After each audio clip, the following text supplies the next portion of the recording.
వేసవి సెలవులు రావడంతో సొంతూళ్లకు వెళ్లేవారితో రైళ్లు కిటకిటలాడుతున్నాయి. అయితే విజయవాడ మీదుగా వెళ్లే పలు రైళ్లను రద్దు చేసింది భారతీయ రైల్వే. విజయవాడ మీదుగా రైలు ప్రయాణం చేయాలనుకునే వారికి ఒక హెచ్చరిక. విజయవాడ డివిజన్లో మెయింటెనెన్స్ పనుల కారణంగా దక్షిణ మధ్య రైల్వే పలు రైళ్లను రద్దు చేసింది. కొన్ని రైళ్లను పాక్షికంగా రద్దు చేసింది. మరికొన్ని రైళ్లను డైవర్ట్ చేసింది. విజయవాడ మీదుగా వెళ్లే 14 రైళ్లు రద్దయ్యాయి. బిట్రగుంట నుంచి విజయవాడ వెళ్లే 0797 నెంబర్ గల రైలు ఏప్రిల్ 22 నుంచి ఏప్రిల్ 28 వరకు రద్దయింది.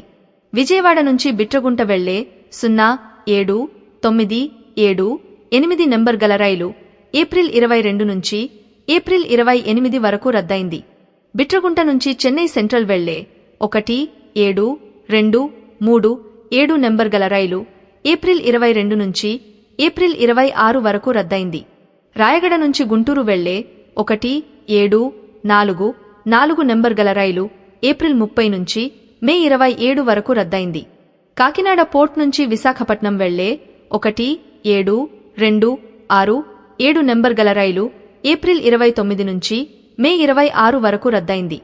విశాఖపట్నం నుంచి కాకినాడ పోర్ట్ వెళ్లే 1726 నెంబర్ గల రైలు ఏప్రిల్ 29 నుంచి మే 26 వరకు రద్దయింది.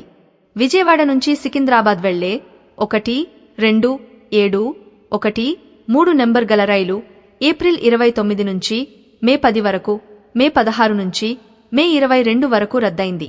సికింద్రాబాద్ నుంచి విజయవాడ వెళ్లే 1714 నెంబర్ గల రైలు ఏప్రిల్ 29 నుంచి మే 10 వరకు, మే 16 నుంచి మే 22 వరకు రద్దయింది.